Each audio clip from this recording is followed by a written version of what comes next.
চেষ্টা করবেন আপনার কান পর্যন্ত যেন ওই কথাগুলো কখনোই না পৌঁছায়, যে কথাগুলো আপনার অবর্তমানে আপনার সামনে রসগোল্লা সাজা মানুষগুলো বলে বেড়ায়। বিশ্বাস করেন, যদি আপনি একবার বুঝে ফেলেন যে আপনার পিঠ পিছে আপনার একান্ত বিশ্বস্ত মানুষগুলো আপনার সম্পর্কে কি বলে বেড়ায়, তাহলে তাদেরকে ঘৃণা করতেও আপনার ঘৃণা লাগবে।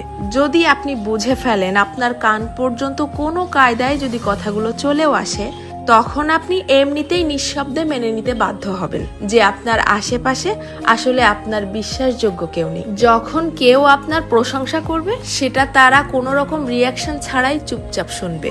অথচ কেউ যখন আপনার সম্পর্কে খারাপ কিছু বলবে, সেটা দেখবেন যত দ্রুত সম্ভব এরাই মানুষের মধ্যে ছড়িয়ে দিবে।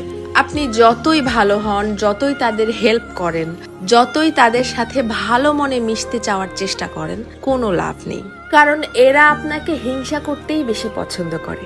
আপনার সামনে দেখাবে যে আপনাকে ভালোবাসে, অথচ আপনার পিঠ পিছে আপনাকে প্রচন্ড লেভেলের হিংসা করে। দীর্ঘদিন ধরে সবকিছু জেনেও চুপচাপ সহ্য করতে করতে যখন আপনি তাদের মতের অমিল হয় এইরকম সামান্য দুই একটা কথা বলে বসবেন, তখনই বুঝতে পারবেন তাদের আসল রূপ।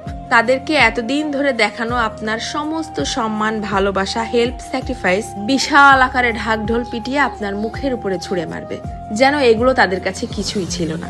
আমার কথাগুলো বিশ্বাস হচ্ছে না? আপনি আপনার জীবনে এই ব্যাপারটা একবার অ্যাপ্লাই করে দেখতে পারেন। বিশ্বাস করেন, কেউ কারো আপন না, শুধুমাত্র সামনাসামনি আপন আপন সাজার ভান ধরে। যত দ্রুত আপনি এই সত্যিটা বুঝতে পারবেন, তত দ্রুত আপনার জীবনটা শুধরে যাবে।